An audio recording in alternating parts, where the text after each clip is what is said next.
প্রধানমন্ত্রী যে আপসীন নেত্রীর কলিজার টুকরা, আপসীন নেত্রীর গড়া সন্তান, উনার বিবেক এত সুন্দর, উনি যে কাজ করে যাচ্ছেন, সবাই খুশি, আমরা জনগণ খুশি, অত্র দেশের মানুষ খুশি, প্রতিটি অঞ্চলের মানুষ খুশি যে আমরা আর কোনো দুঃখ থাকবে না। আমাদের প্রধানমন্ত্রী আমাদের কাজ করবেন, হাঁটি হাঁটি পা পা করে উনি এগিয়ে যাবেন। তাই আমারও আবদার থাকবে, আমার অনুরোধ থাকবে যে আপনি যদি একটা বার আমাকে কোনো রকম সুযোগ দেন, আমি মানুষের কথা বলার জন্য, অবহেলিত মেহনতি মানুষগুলার কথা বলার জন্য আমি একটু সুযোগ যদি পাই, আমি একটু কথা বলবো। এটা আমার আবদার, আমার আবেদন, এটুকুনি আমার আবেদন। আমি অন্য কিছু চাই না। আমি লোভের ঊর্ধ্বে একজন মহিলা, 25টি বছর আমি কাউন্সিলর ছিলাম। কেউ আমার একটু এক ফোঁটা বদনাম করতে পারবে না। অত্র এলাকায় যদি আপনারা আপনাদের মাধ্যমে যদি খোঁজ নিয়ে দেখেন, আমার কোনো বদনাম নাই সুনাম ছাড়া। আমি অবহেলিত গরিব মানুষগুলার পাশে পাশে সুখে দুঃখে সারাটা বছর ছিলাম, এখনও আছি। আমি আমার সন্তানদের আর আমার সংসারের দিকে আমি কখনো তাকাইনি। যদি বিশ্বাস করেন, আমার একটা ছেলে পঙ্গু হয়ে গেছে, আজও চিকিৎসা চলতেছে, সম্পূর্ণ চিকিৎসা হয় নাই, তবু ইনশাল্লাহ আমার ছেলে মানুষের জন্য লেখে, জনগণের জন্য লেখে। সে সুদূর আমেরিকার ওই প্রান্তে নির্বাসে থেকে আমার ছেলে দলের জন্য অনেক কিছু লেখে, অনেক কিছু। 17টা বছর রাস্তাঘাটে ঘরে বাইরে কোনো প্রশ্নের উত্তরও দিতে পারি না, কোনো প্রশ্ন কারো কাছে আমরা পাইও নাই।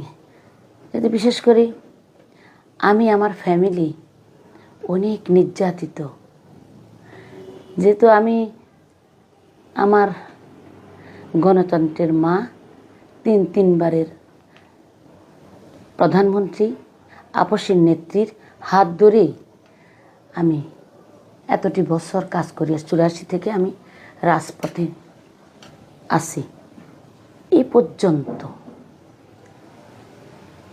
এখন আমার অনুভূতি, আমার সব কিছু হচ্ছে যে আমাদের সংসদীয় মহিলা সংরক্ষিত একটা আসনে 35-36 জনকে এমপি বানাবেন। অতীতের যে আমার আশা ছিল, অতীতে আমার গণতন্ত্রের মা, আমার তিনবারের আপসীন নেত্রী আমাকে বলছিলেন যে 2008-এ যে এত অস্থির হইও না, মন খারাপ করো না, তুমি চাচ্ছ, তুমি এখন ব্যারিস্টার রফিক সাহেবকে সাহায্য করো, ওনার জন্য খাটো কাজ করো, ইনশাল্লাহ নিরাশ হওয়ার কিছুই নাই, তুমি আসবে, ভবিষ্যতে তুমি হবে, সুযোগ আসতেছে, ধৈর্য ধরো, সুযোগ আসতেছে। ওই কথাটাই বারবার মনে হয়, আর ওইটুকুন কথাই, অতীতের ওইটুকুন কথাই আমার মনে পড়ে।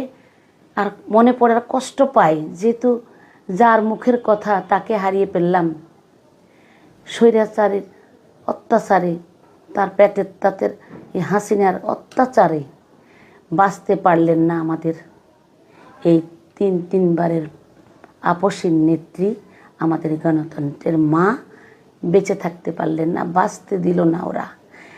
অনেক আশা ছিল যে যদি আরেকবার উনি সংসদে যেতেন, তা আমাদের এই সংসদের সব কিছু পরিবর্তন হয়ে যেত।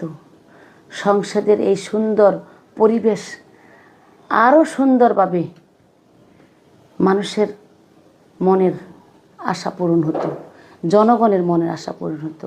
মেহনতি মানুষের দুঃখ কষ্টের কথা আমাদের আপসীন নেত্রী বলতেন। তা আমাদের ভাগ্যে নাই, উনি আরেকবার সংসদে আসতে পারলেন না।